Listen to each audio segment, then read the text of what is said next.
The heavy, iron-reinforced tires of the transport van crunched over gravel that sounded uncomfortably like grinding teeth. Rain lashed against the windshield, smearing the view of the looming structure ahead into a gray and charcoal blur, but the darkness of the Blackwood Pines Sanatorium was absolute, swallowing the high beams of the vehicle with an unnatural hunger. Inside the van, the air was thick with the smell of stale coffee, nervous sweat, and the sharp, chemical tang of industrial cleaning solvents. Vance shifted in his seat, the hazmat suit crinkling loudly, the sound magnified in the tense silence. He looked at the others.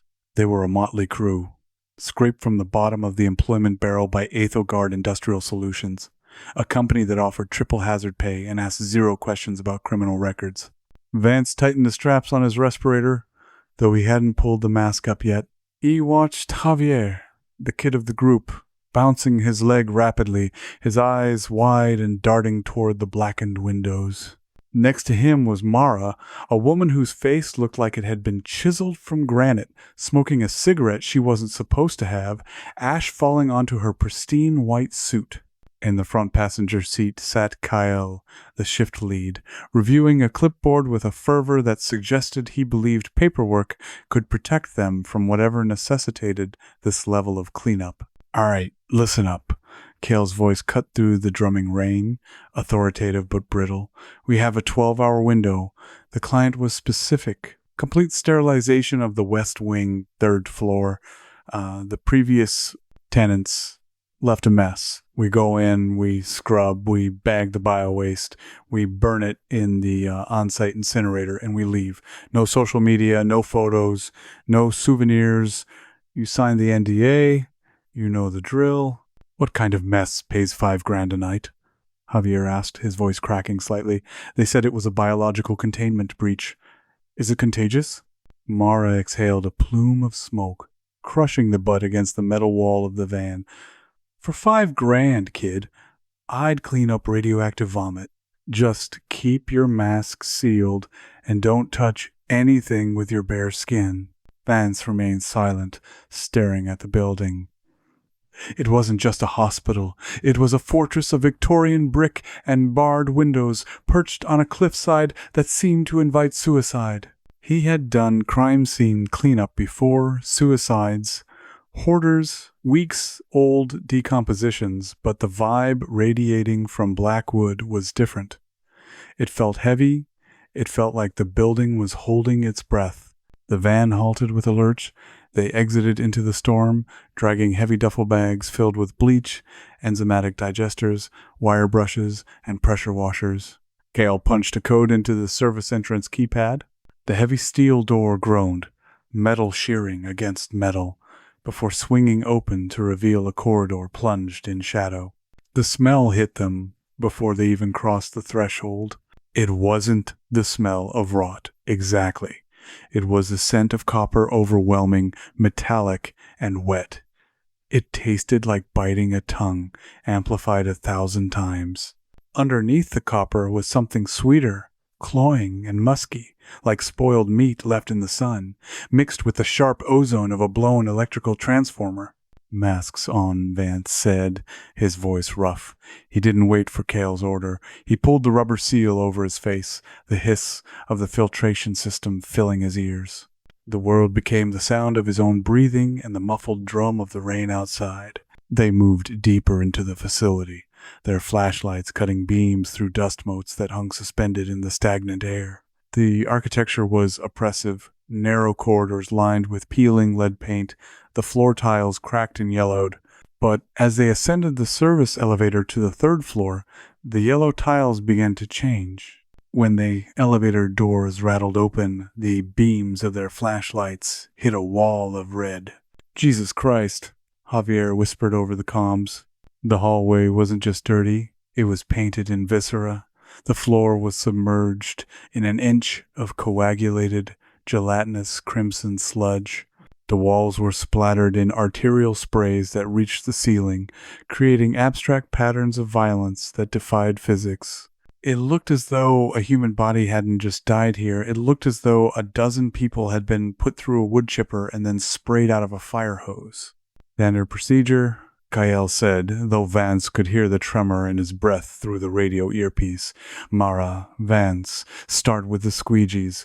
Push the bulk of the fluids toward the floor drains. Javier, prep the chemical digesters. We need to liquefy the solids. Vance stepped out of the elevator. His boots made a wet, sucking sound, sinking into the gore. It was remarkably warm, too warm for a building that had been abandoned and unheated. He gripped the handle of his industrial squeegee and began to push.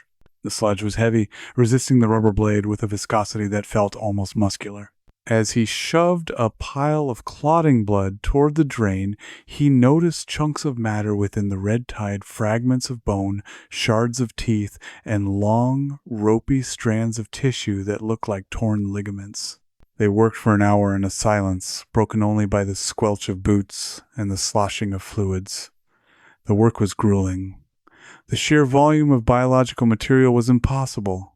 Vance calculated the math in his head. A human body holds about 5 liters of blood. This hallway alone contained gallons upon gallons. It was a slaughterhouse, yet there were no bodies, no torsos, no limbs, just the puree of what once was. This isn't right, Mara grunted, pausing to wipe a smear of red from her visor. The drains! They aren't draining! Vance looked down. The floor drain was clogged, but not with debris. A thick, pulsating clot had formed over the grate. He knelt, shining his light directly onto it. The blood wasn't flowing down, it was bubbling up, frothing slightly. Javier, bring the acid, Vance ordered. The kid hurried over, a plastic jug in hand. He poured the corrosive liquid over the drain. Usually, the chemicals would hiss and dissolve the organic matter instantly. Instead, the blood reacted violently. It spasmed. Vance recoiled. Did you see that? Chemical reaction, Kael dismissed from down the hall, where he was scrubbing a particularly stubborn stain on the wall. Gas release causes movement. No, Vance said, standing up slowly. That wasn't gas. It flinched. Don't be stupid, Kael snapped. Get back to work. We're behind schedule. Vance gripped his squeegee, his instincts screaming at him to run. He looked at the wall Kael was scrubbing. The stain there wasn't just a splash. It looked like a shadow burned into the plaster. As Kael scrubbed, the red smear seemed to deepen, the color shifting from dried rust to a vibrant, oxygenated scarlet. Hey, Javier's voice trembled in the earpiece. Guys, look at the pile. They turned to where Javier was pointing. He had been shoveling the larger solids, bone fragments, and organ meat into a yellow biohazard bag. The bag was lying on its side. The drawstring was pulled tight, but the bag was moving. It rolled slightly to the left, then to the right. Something inside was pushing against the plastic, stretching it, testing the strength of the material. Rats, Mara said, though she raised her heavy scraper like a weapon. Must be rats inside. I didn't shovel any rats, Javier squeaked. Suddenly, the plastic tore. It didn't rip from a claw. It burst open from pressure. A slurry of intestines and gray matter spilled out, but it didn't spread. It coiled. The intestines writhed like snakes, knitting themselves together, weaving into a tight, muscular knot. Shards of bone that had been scattered across the floor began to skitter, vibrating against the tiles, drawn toward the mass of flesh by an invisible magnetism. What in God's name? Kael stepped back, dropping his brush. The mass rose. It was a grotesque mockery of biological order. A femur snapped into place with a wet crack, acting as a central strut. Ribs, broken and jagged, flew from the muck and embedded themselves into the meat, forming a chaotic cage. The sludge on the floor began to flow upward, defying gravity, climbing the skeletal structure to form muscles and skinless fascia. It had no head yet, just a glistening, wet stalk of raw neck muscle, but it turned toward Javier. "Run," Vance whispered. Then he screamed it. "Run!" Javier stumbled back, slipping on the slick floor. He fell hard, his splash sending droplets of blood flying. The entity this thing made of leftovers lunged. It didn't move like a human, it moved like a spider, jerky and unnatural. It fell upon Javier before he could scramble away. The sound was the worst part. It wasn't a roar or a growl. It was a wet, sucking noise, followed by the crunch of Javier's hazmat suit breaching. The entity didn't bite him, it poured itself onto him. The semi-liquid flesh smothered Javier, forcing its way into the tear in his suit, melting into him. Javier thrashed, his screams muffled as the red sludge covered his faceplate, turning the clear plastic opaque. "Help him!" Cale yelled. But he didn't move. He stood frozen, watching the horrific assimilation. Vance grabbed a pressure washer wand, cranked the PSI to maximum, and squeezed the trigger. The jet of water hit the entity, blasting chunks of gore off Javier's body. But for every ounce, Vance blasted away 2 more pounds of sludge from the floor, slithered up to replace it. The blood on the floor was alive. The entire hallway was a single, dormant organism that had just woken up.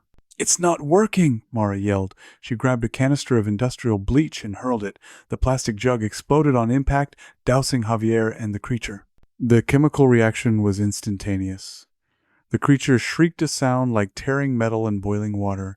Steam hissed from the contact points, and the blood boiled black. But instead of dying, the creature simply shed the burned layers. It absorbed Javier completely. The boy's thrashing stopped.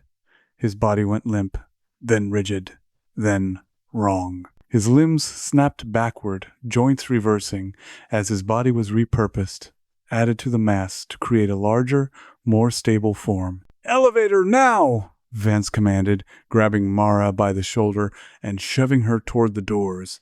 Cale followed, hyperventilating.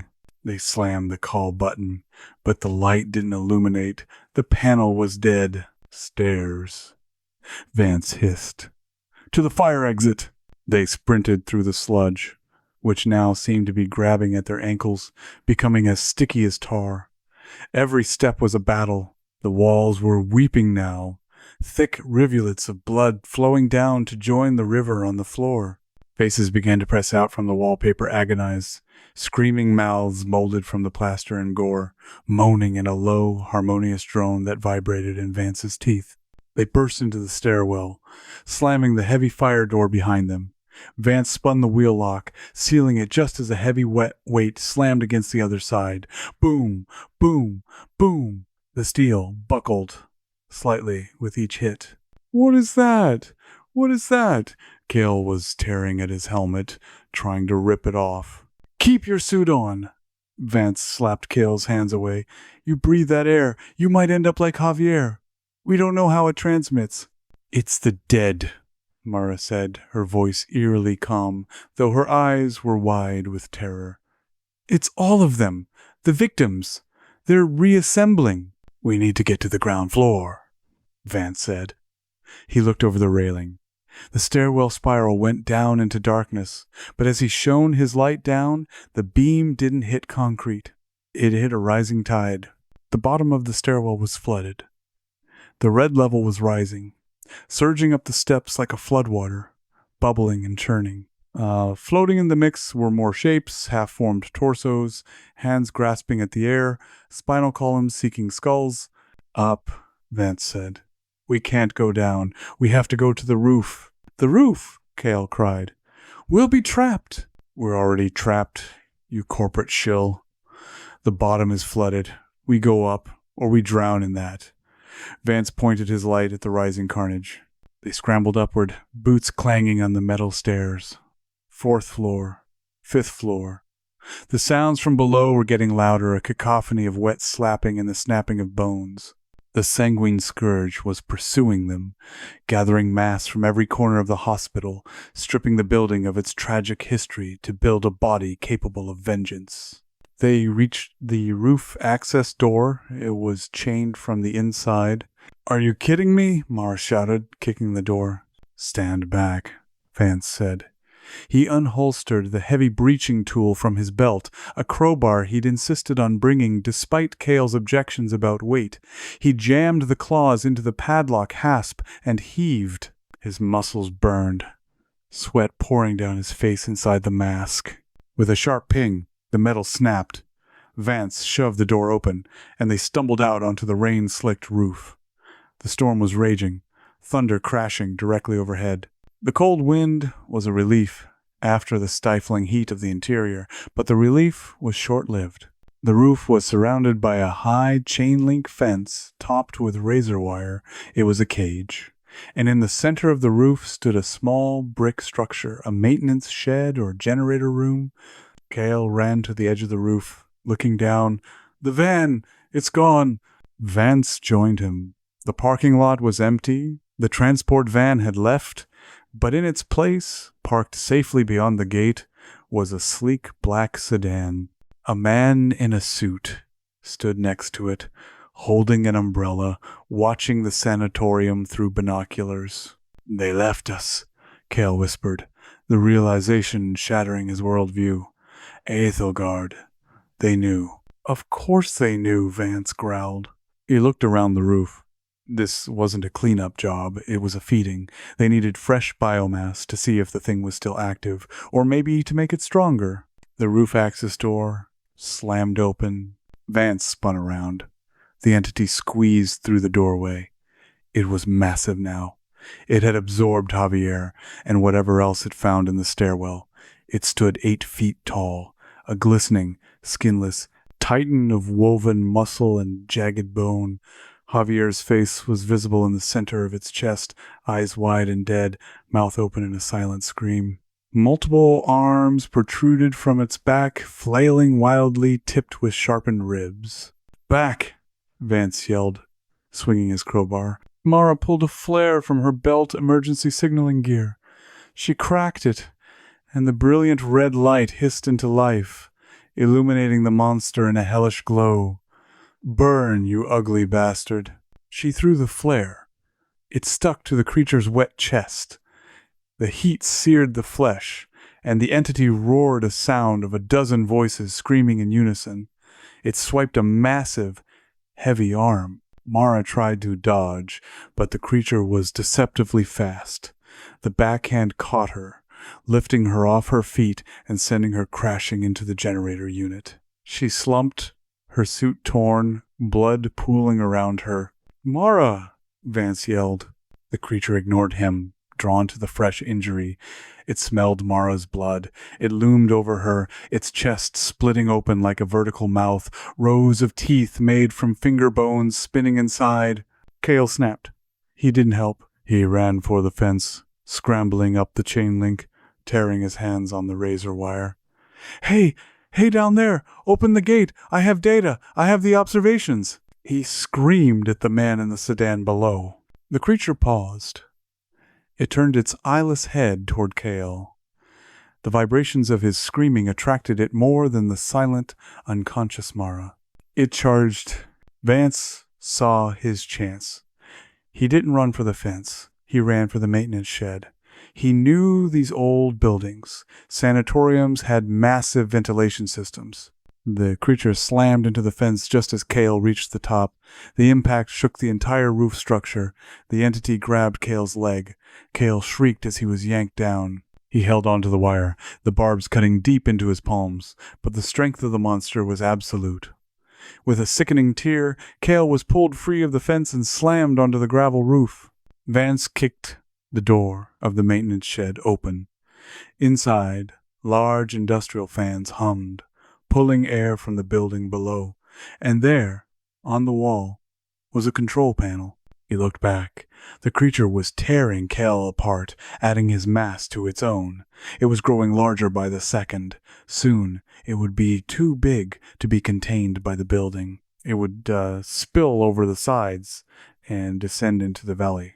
Vance looked at the fans. They were exhaust fans, but there was a switch for purge, Intake reversal. He grabbed a heavy wrench from a tool rack. He didn't have a weapon to kill the monster, but he had physics. "Hey!" Vance yelled, stepping out of the shed. "Over here!" The creature, now a towering amalgamation of 3 people and countless victims, turned. Javier's face on its chest was now joined by Cale's. The 2 of them fused in a silent, fleshy torment. Vance banged the wrench against the metal housing of the fan. "Come and get it." The creature roared and charged, the ground shaking with its weight. It was clumsy, driven by pure rage and hunger. Vance waited. His heart hammered against his ribs like a trapped bird. He waited until he could smell the rancid breath of the thing, until he could see the individual fibers of muscle twitching. 10 feet, 5 feet. Vance dove to the side, rolling hard on the abrasive roof. The creature, unable to stop its momentum on the wet gravel, skidded. It slammed into the intake housing of the massive industrial fan. Vance scrambled to his feet and slammed his fist onto the intake reversal button. The turbines roared to life with a sound like a jet engine. The suction was immediate and catastrophic. The fan blades, sharpened steel designed to move millions of cubic feet of air, spun into a blur. The creature shrieked as its arm was sucked into the blades.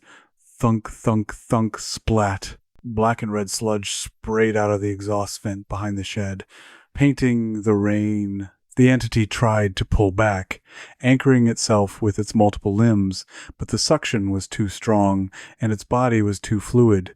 It was its own undoing. Being made of liquid and loose parts meant it had no structural integrity to resist the pull. Vance watched, grimacing, as the sanguine scourge was processed.